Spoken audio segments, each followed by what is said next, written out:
15%. Question, 15%. London, 15%. Somewhere, 15%. Ada taruhan.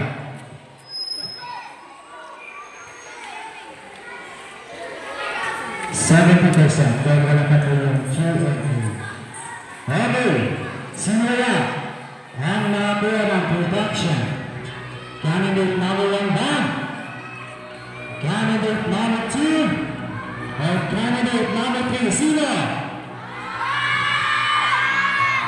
Sino? Okay. Ang nag-review sa ating production ay si candidate number 1.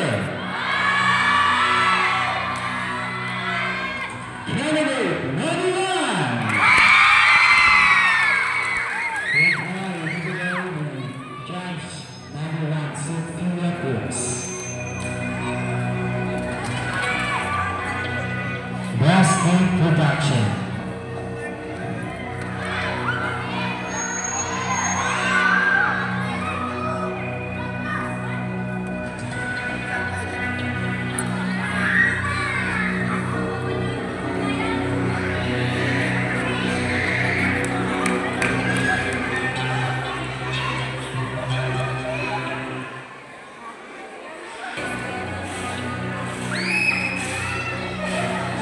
Congratulations, candidate number 1. My pleasure on Best in Production.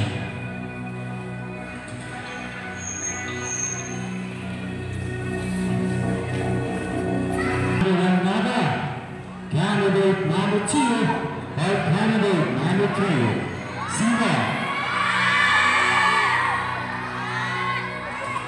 Ang nakakuha ng Best in Talent ay walang iba kundi si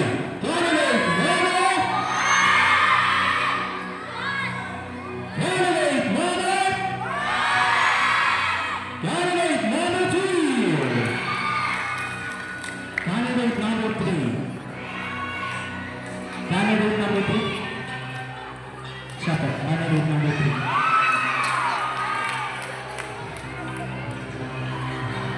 Yang baru dibawah ni Miss Maria Angelica Pisada.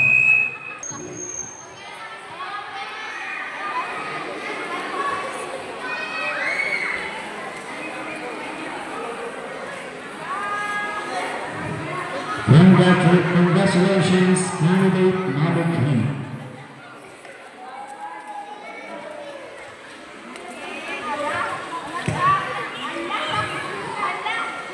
Candidate number 2 and candidate number 3. Sino? Sino? Ang nakuha ng Best in Question, candidate number 2.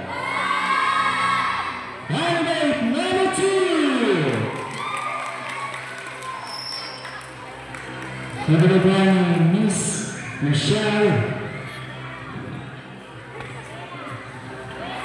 Bola.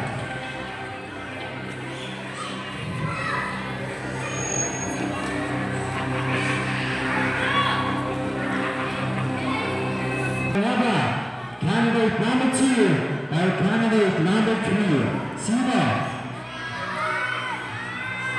Sino? Best in Somewhere is candidate number 2.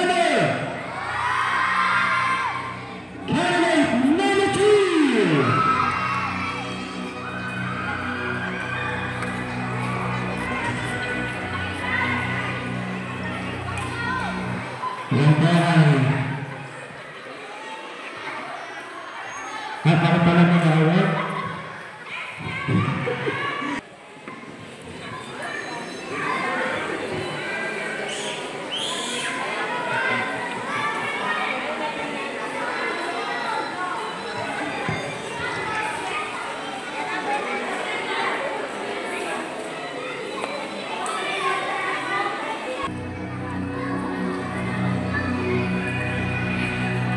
Sila, candidate number 1 nada, candidate number 2, or candidate number 3. Sila.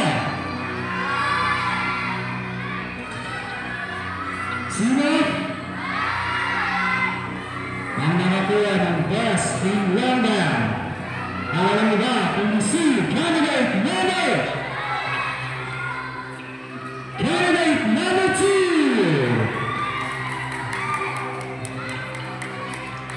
Ang candidate ng Ma'am Angelica Trisada.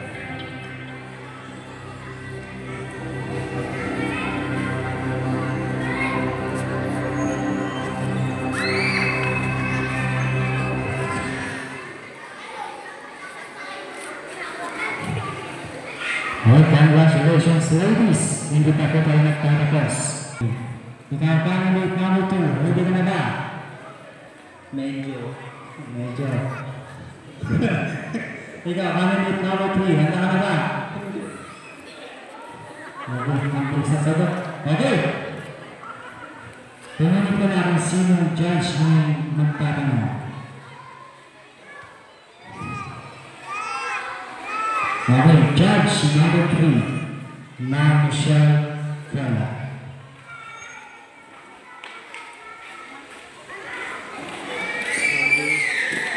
Naka-vlog yun. Meron kami ganyan dito. Talo kayo, panalo. Kininin. Linggo ko ngayon. Virgin pa.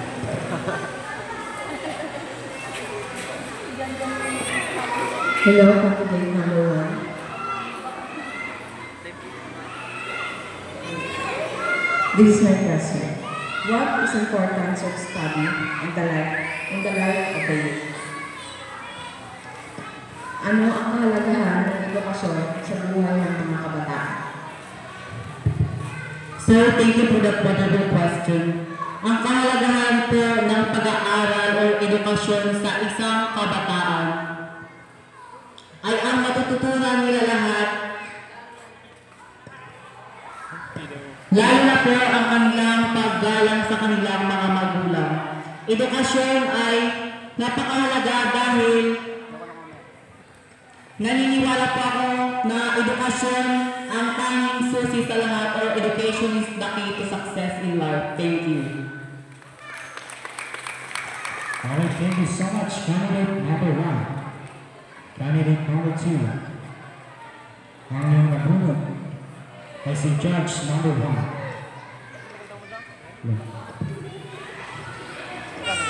Hello. Okay, ready ka na candidate number 2? Ready. Okay, thank you. How can technology be used to drive innovation among young people? In Tagalog, paano nagagamit ang teknolohiya upang himukin ang pagbabago sa mga kabataan? Thank you for wonderful question. Paano po mababago ang teknolohiya sa isang kabataan?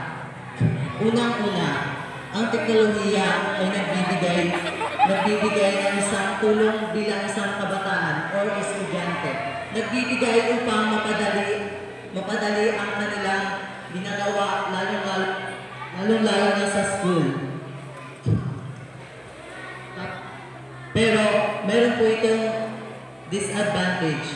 Ang teknolohiya po ay isa sa mga nakakasira sa mga kabataan, lalong-lalo na sa mga hindi mga gandang nakukuha nila. Yun lamang po at maraming salamat. Thank you so much, candidate number 2. Tuloy ka na. Uwi na. See you. Okay, candidate number 3. Ang naging si candidate. Sino kaya manalo dyan? Daming awards Good nila. evening, hello. Hi, hello. Good evening, candidate number 3. How are you? Kinakabahan ba? Okay, hindi siya kinakabahan. Yung mic yung kinakabahan. Okay, this is your question. As one of the members of LGBTQIA+ community, if you were given a chance to be a government leader, specifically as president, what would be the one thing you want to change in our political system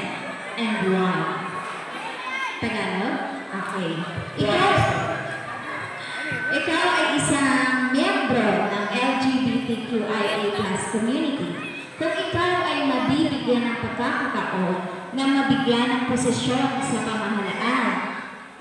Bilang isang presidente, ano ang isang bagay na gusto mong baguhin sa ating sistema pampolitikal at bakit?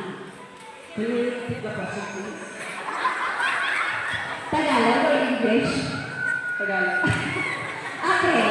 Nabidyohan kita. Ikaw ay isang membro ng Ito, may video ka pa-upload.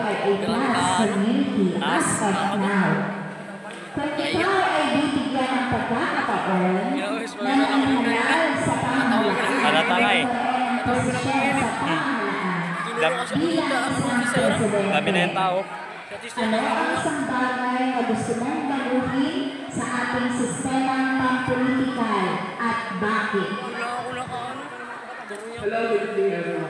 May 500 ka? 500? 500? Sandaan lang.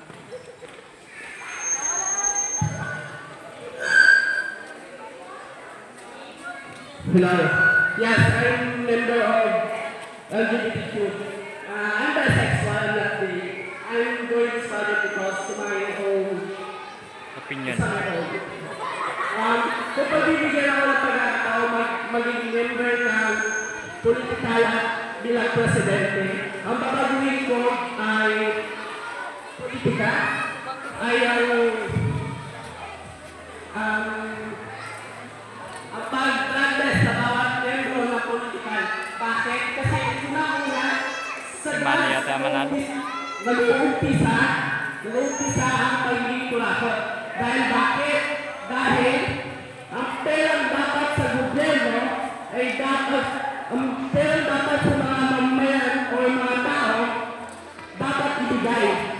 Pero hindi nila nabibigay dahil sa drugs. Binibili nila ang gusto nila. Yun lang po. For the debate, so much candidate number 3. On second runner-up.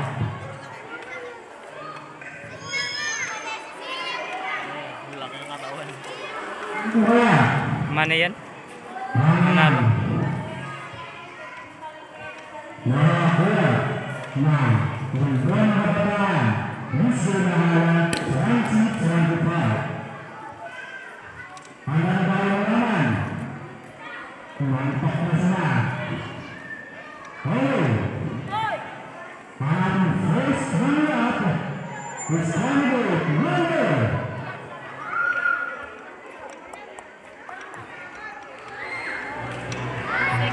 7 runner-up. Our second runner-up is candidate number 2.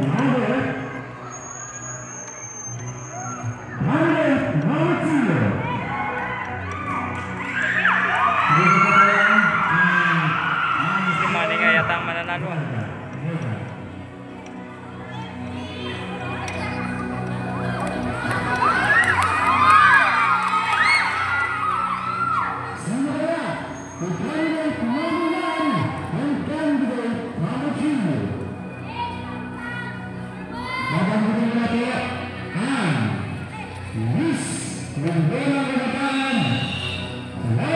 Grabe.